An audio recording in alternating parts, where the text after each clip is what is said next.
Well, I met George here at West Texas when I started working with men's soccer.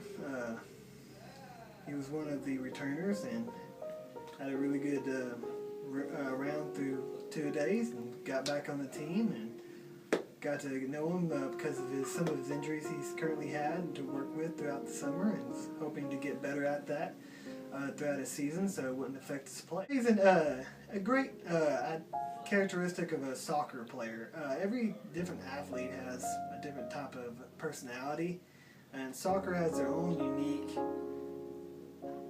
mojo, and George expresses that very well in soccer.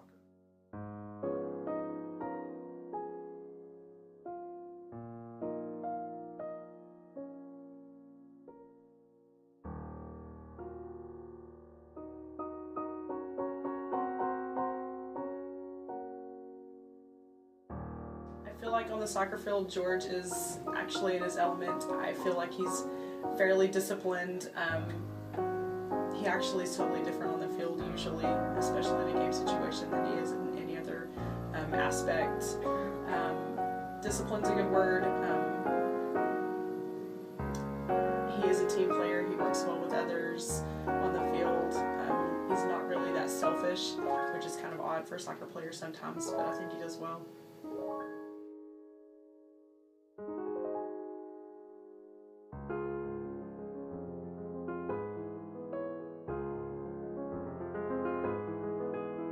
I know George. I was his resident assistant whenever he was staying on my floor at Buff Hall, and he lived right across the hall from me, so I got to know him that way.